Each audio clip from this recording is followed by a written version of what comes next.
Um,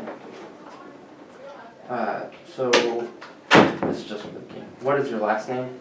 Swan, S-W-A-N. First name? John, J-O-H-N.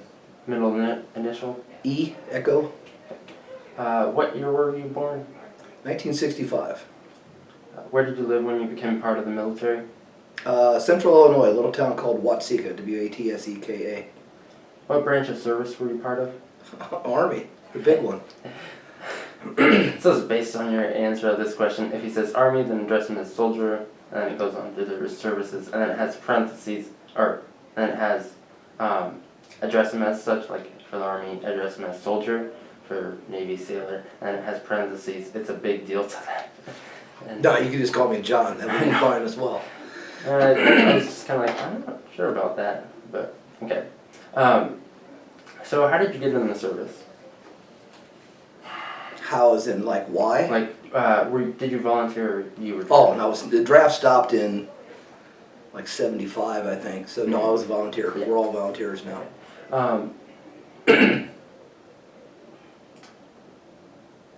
If you volunteered, why?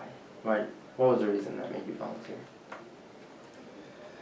Oh, I suppose it was always kind of predestined. My father was in the Navy in World War II. He drove Higgins boats in the South Pacific. I had a brother in 1970 that was drafted, and he was a paratrooper in the 82nd in the Army. And then I had another brother in 75 that volunteered, and he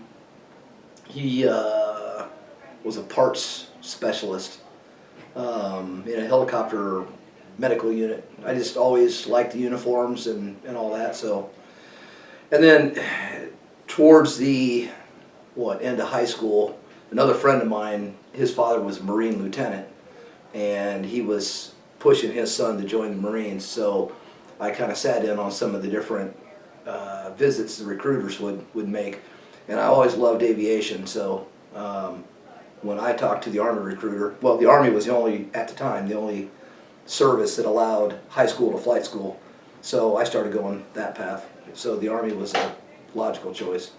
Okay. So did you go to flight school in the Army?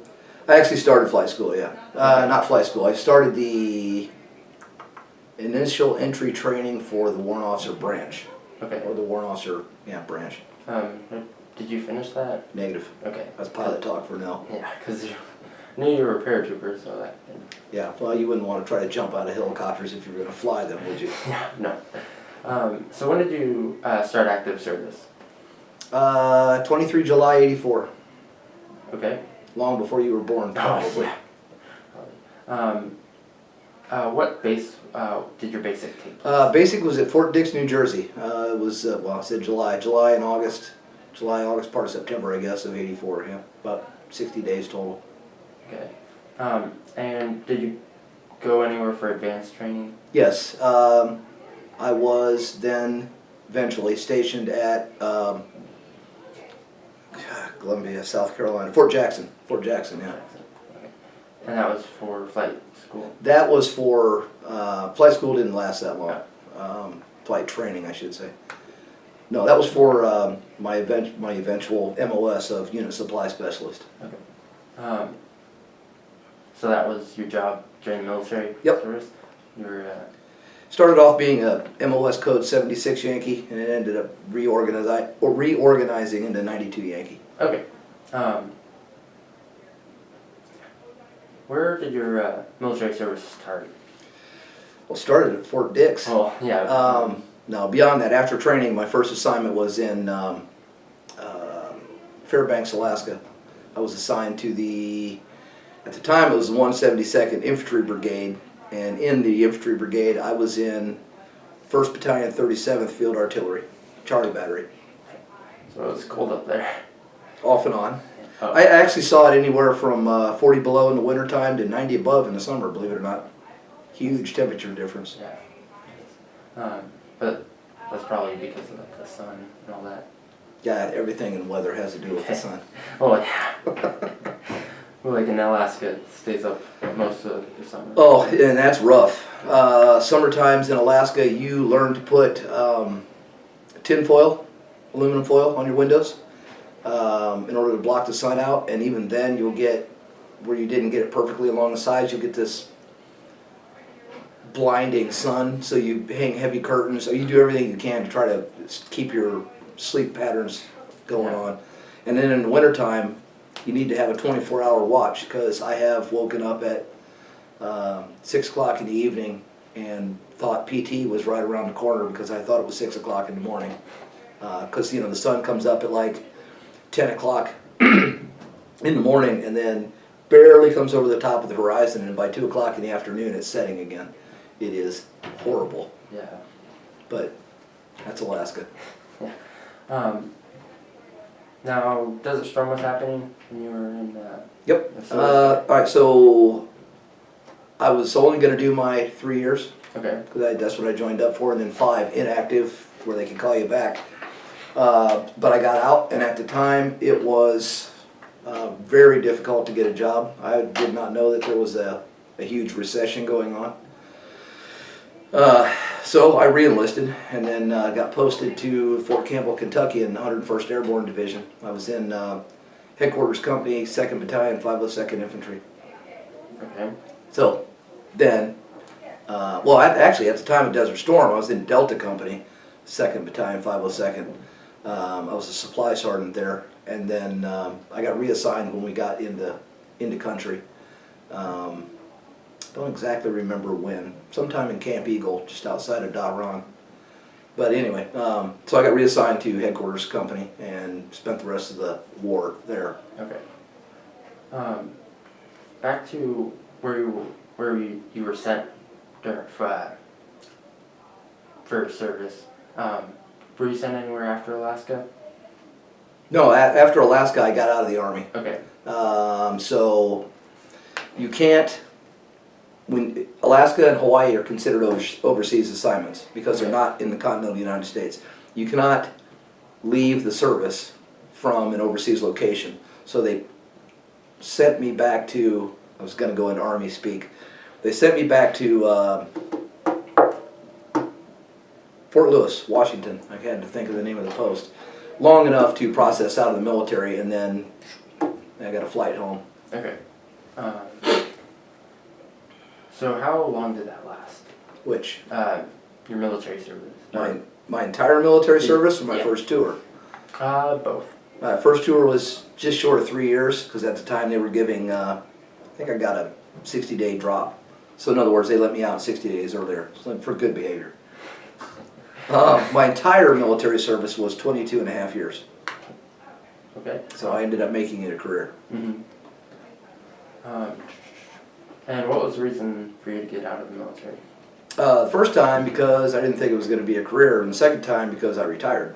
Okay. I would have probably stayed in longer, but I'd been passed over for promotion enough times that I was pretty much over it. So I enlisted in Chicago. Mm-hmm. That's where I went to the processing station, entrance and processing. And my last assignment was just north of Chicago. So I figured that was probably the Army's way of saying, hey dude, you need to go. Because, you know, they sent me back to where they let me come in. Yeah. So, no, it was just time. Okay.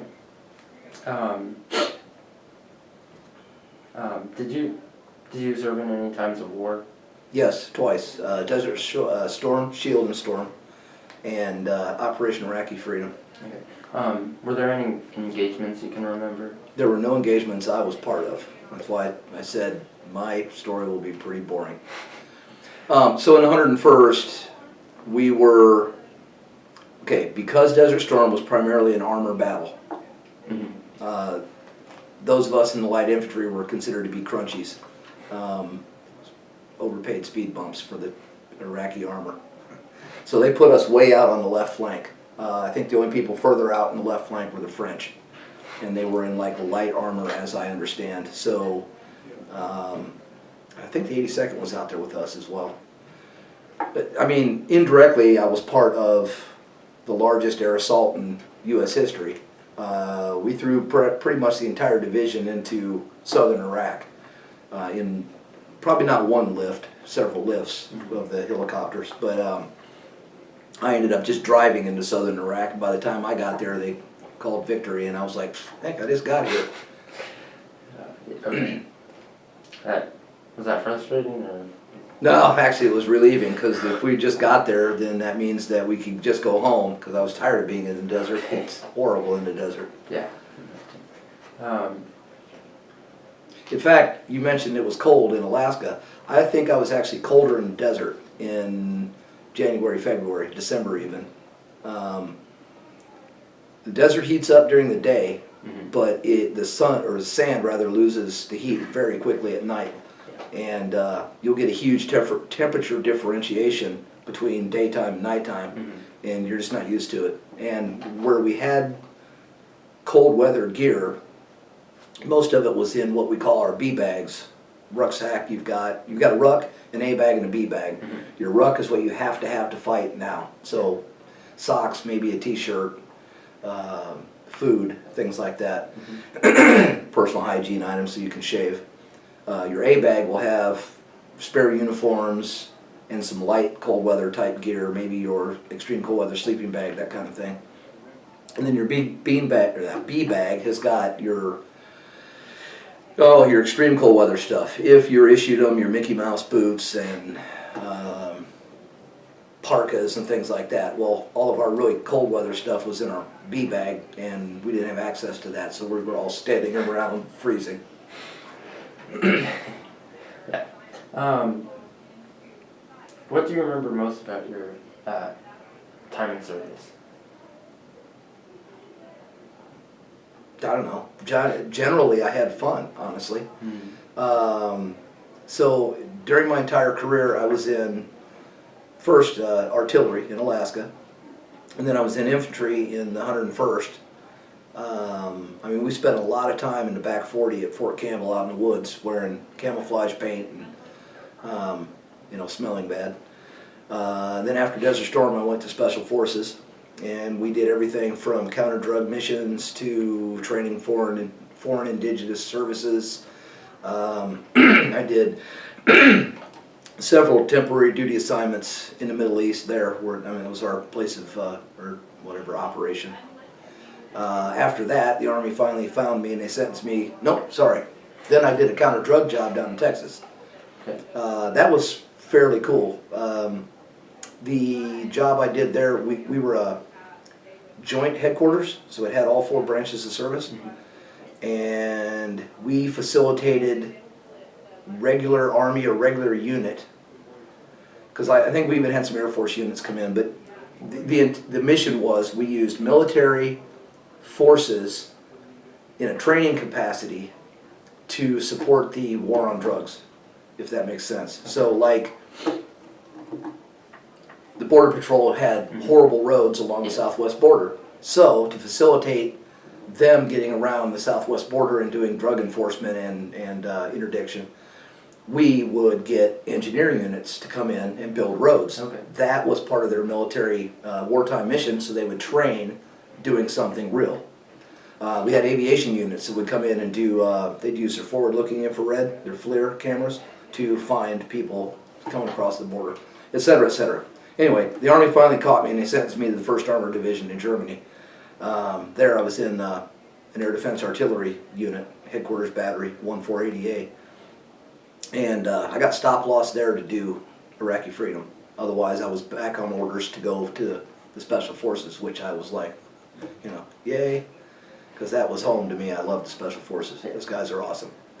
Then after they lifted stop-loss, for whatever reason, in the Army's infinite wisdom, military intelligence, instead of going to Special Forces at the tip of the spear, they sent me all the way back somewhere past the tail feathers of the spear, and I was in a training support battalion, training and evaluating reservists that were getting ready to go support Iraqi freedom.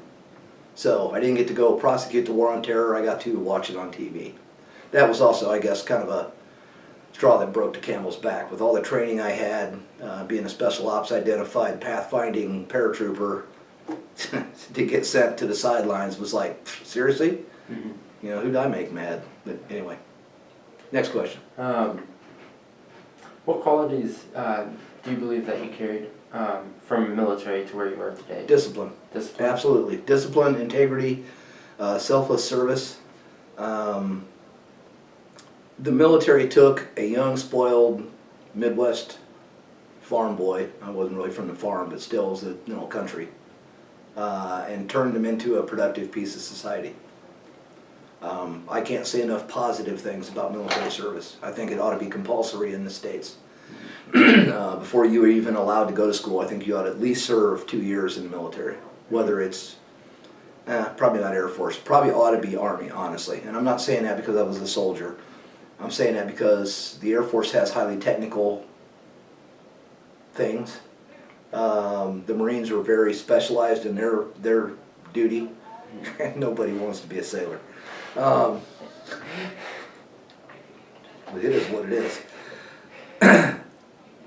The Army, I think, could assimilate people that didn't really want to volunteer better, I think. You could be clerk typist, you could pick up trash on the side of the road and free up those of us that wanted to do our job, et cetera, et cetera. But I think the discipline, the integrity, and the teamwork that it teaches you, not unlike Civil Air Patrol, helps you prepare for later on in life, with responsibilities and things.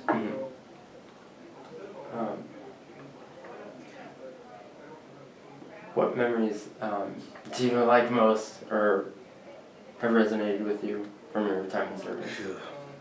Most of it would probably be funny stuff, although I can remember some really crappy times too. So in Alaska, I was in a field artillery unit. They call it field artillery unit for a reason. Okay. You live out in the field. Although my first battery commander up there he's the guy that I measure every other company level commanding officer against. That guy was awesome. He was a family man, so we were never out in the field over a weekend, ever. If we didn't have, bullets for the artillery to shoot, we didn't go out in the field. He figured we could do click, click, click in garrison, and he would do just that. He was just a no-nonsense commander. He was awesome. And, strict but fair, also with a sense of humor. Just a good guy. And I bring up the Alaska thing because I can remember we usually, as a tent, so in our tent, we had the commo guys and supply, basically headquarters, or headquarters support cell, I guess you'd call it, because maintenance was too big. They had their own tents, I think. So in our tent, we had up to 5 of us, I think, on cots, and we had this heater. Well, we as a group, we would make a decision: have the heater on at night or shut the heater off. You're not going to freeze to death. You're in an extreme cold weather bag, et cetera, and they train you. You've got to go through a cold weather indoctrination training. In fact, that's what they called it before you even went to. So you get to Anchorage as a reception, and then Anchorage would parcel you out across the state. You'd either stay in Anchorage or go north to Fairbanks, where it's actually cold, or you'd go to Fort Greely and Delta Junction, where it's actually colder. And then once you got to that post, you would do the cold weather indoctrination training, where you spend the night outside and you learn to identify cold weather injuries, et cetera, et cetera, et cetera. Snow blindness. If you're actually in the snow long enough without sunglasses, you can go snow blind. It's like flash blind.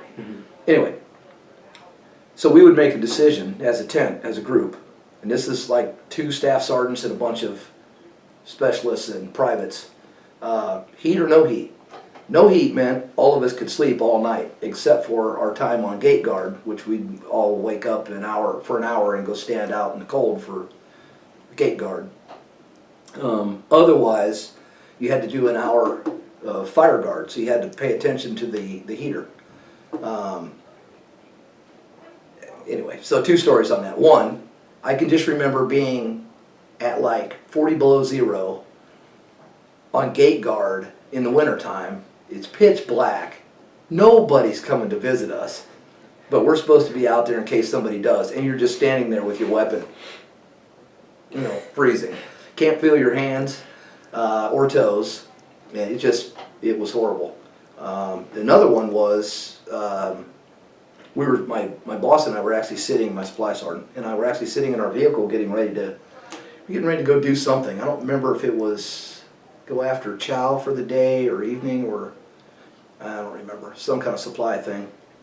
And off to the corner of my eye, I saw this bright flash of orange. And when I turned to look at it, it was one of the tents. And literally, it went up in about 30 seconds. Burned up everything that was in it. Luckily, the guy got out with just like singed eyebrows, but he had failed to perform the gas can changeover procedure correctly for the Arctic stove, the heater. And when he went to relight it, it had a bunch of vaporized fuel. Well, if you listen to your safety briefings from Major Jantz, you know that fuel vapor is actually more flammable than fuel itself. You can throw a match into a pan of gasoline and it will go out. But if you bounce it off the side, it's going to burn. So anyway, those are the two things I can remember from Alaska. Germany, I can remember, and I will deny having said this on camera, a bunch of the sergeants first class extensively training with grenades. It was a riot, and I'll tell you later the entire story, but it was a lot of fun. Otherwise, Special Forces, good Lord, you don't have enough memory on the camera. I had a lot of fun with the SF guys. I was the only non-Green Beret wearing soldier in the entire company. But because I was on an operational detachment Bravo, I did everything they did. They had to do annual Special Forces recertification at the time, meaning they had to go and do 10 kilometers, I think it was, of daytime land navigation and 10 kilometers of nighttime land navigation. And this isn't just walking through the woods. This was full ruck, weapon, web gear with simulated ammo pouches. It was heavy. I had to do that. We had to do a 100-meter swim in BDUs and boots, so uniform and boots. Didn't matter how you swam from one end of the Olympic pool to the other, but you had to do it. You had to take a PT test and get 270 or above out of 300. We had to qualify expert in both rifle and pistol. Well, we had a 20-mile road march. It had to be done in less than 8 hours, I think it was. That was painful. So I did all the recertification stuff. We did our proficiency jumps. We had one commander, God love him. He believed that we should do everything at night and everything should be combat equipment. So all of our time on targets, our jump times, were 0001 in the morning. And in January, you haven't lived until you've jumped out of the back of a C-130 at 35 or lower degrees. Because when you land on the frozen ground, you break everything in your entire body. It just is horrible. Yeah. You can't wear enough, cold weather gear with 150 mile an hour or 150 knot wind chill thanks to the aircraft. 101st, I remember to talk about another great officer. He was my S4 officer, Captain Isbell, Robert. I just saw him not too long ago at Fort Knox when I was over there. Anyway, he was a guy that with very little effort could be a leader. He was just a great guy. But I remember us going out in the field, and it was an RTEP. It's kind of an Army test. Mm-hmm. It's an evaluation of your battalion's combat capability. So they would use external evaluators, and we would go out in the field and have a field problem. The grunts would do movement to contact, and we would do our support thing and whatever. So we're out there, and the first night out there, it was like 70 degrees. It was awesome. Excuse me. And then it started raining, so everything outside of our tent got soaked. And everything in the foxholes with their fighting positions with the grunts got soaked. Muddy, nasty. And then the temperature went down to 33 degrees precisely. I know that because 32 things freeze. It didn't ever freeze. It just got stupid cold and wet. And it was absolutely horrible. Literally our tent would be pitched in a place where bad tent placement, I suppose, but it was in a spot where all the water would congregate. So we literally had like 6 inches of water in our operations center.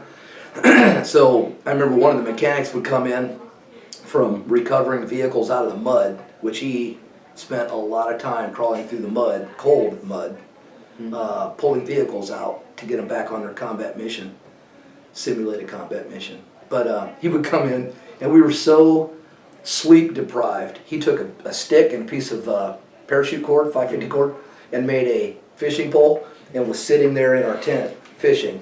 Cause yeah, you know, you do what you got to do. It was freaking horrible though. That was rough. So nah, that's about it. That's about all the funny or fun things. I mean, there were some horrible times, you know. Baghdad. We had what our mission. My mission at the time was to go from our forward operating base, Palace Complex, whatever, because I was there right after we declared victory in May of '03. We would go from the Palace Complex, like about 20 k's through Indian country, to the front gate of Baghdad International Airport. Our battalion's mission was to perform perimeter security around the airport. So we'd go through Indian country to get to the main gate, and then stop there in this big, 2 or 3 football field sized parking lot, where we would find our contractors, and then we would escort contractors back to the palace to fix it up. Electric, plumbing, a lot of different things. Air conditioning, things like that.